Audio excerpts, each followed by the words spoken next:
On a Friday, Joseph, this case, at first glance, you're thinking, why are they doing this? This woman is accused of doing something she's admitted to. Yes, she's slit his throat.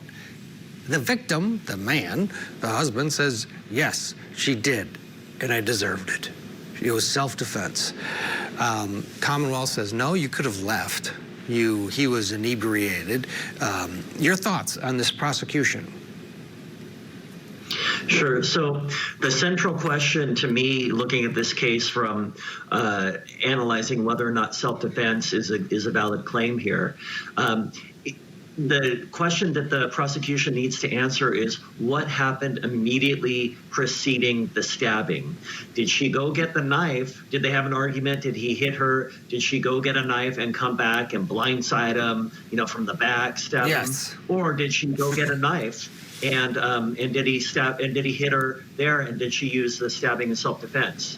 I think it was the former, but how do you parlay the years of abuse into this self-defense, which we've seen in other cases? Every state's different in how you can do it, but talk us through that part of the equation. Sure. So the years of abuse preceding this is relevant to what the defendant believes in their mind. It goes to whether or not the defendant reasonably acted in self-defense.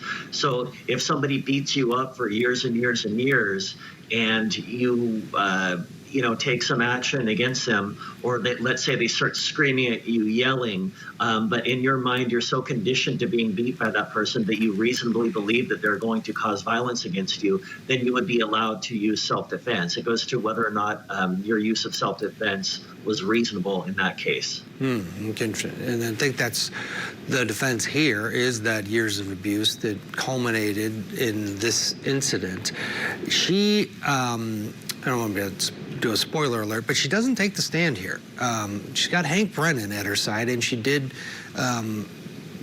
do a police interview, so the jurors got a feel for it. In a case like this, maybe it is better not to take the stand. If you were defending her, would you want her to get up there and explain all of the abuse or try to pull it off? Or maybe best let the image of a woman who has suffered years of abuse just play for itself sitting at the defense table? So to me, it really does depend on whether or not the prosecution addresses immediately the moments right before the stabbing. I know she's admitted to stabbing. I know she said he hit me and then I stabbed him, but we don't know, was it 3 seconds later? Was it 1 second later? Was it 5 minutes later?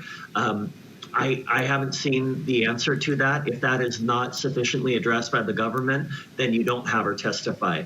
If it is addressed, then you need her to testify in order to show that, look, he abused me for years, and yes, he hit me, but I thought he was going to come and get me later, so I had to take action right then. Yeah, great point. Good analysis. Let's get a break. When we come back, we'll head back to Massachusetts. More